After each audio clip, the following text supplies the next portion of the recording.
Anyone can talk about what matters to them. Anyone can say what they believe.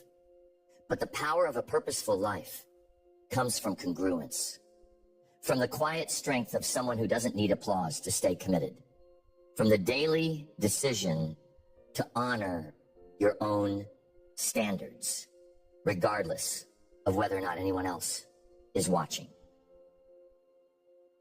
Self-leadership is the foundation of every purposeful life. Because if you can't trust yourself, why should anyone else? If your habits betray your words, if your decisions contradict your values, if your lifestyle doesn't reflect what you preach, then your purpose becomes performance, and performance will eventually drain you.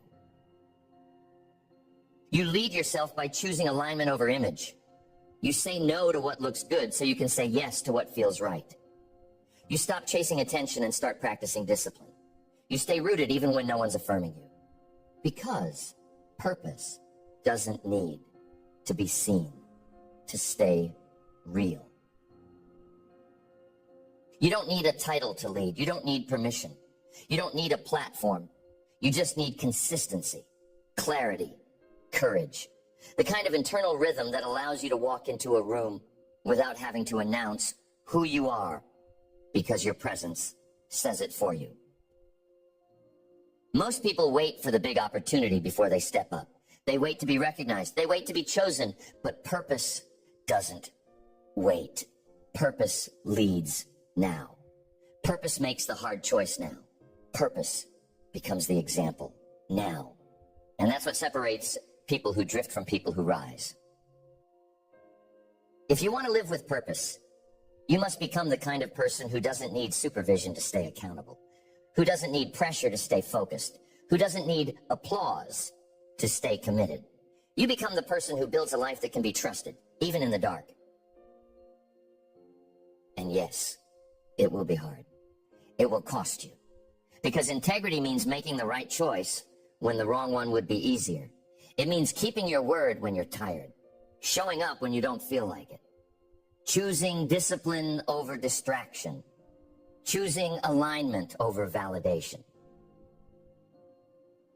But this is how purpose becomes permanent.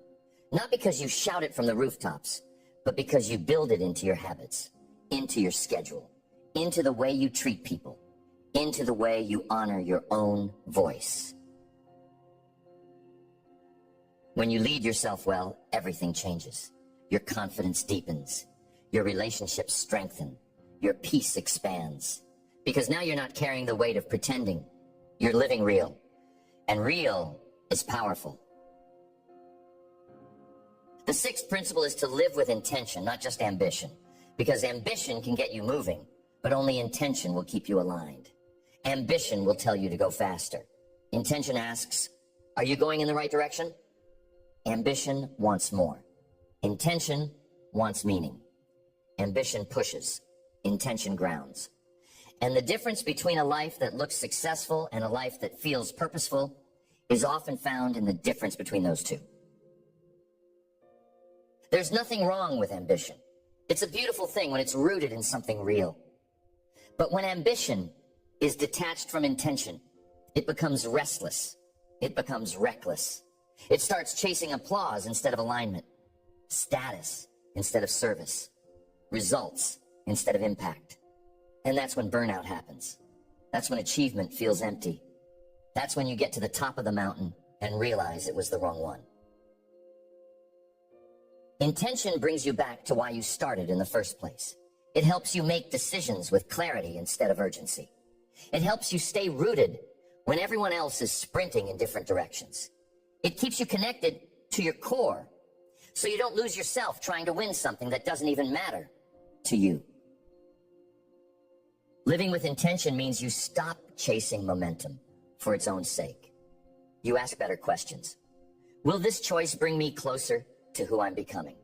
Does this relationship support the kind of life I'm building? Is this opportunity in alignment with my values? Or is it just another shiny distraction?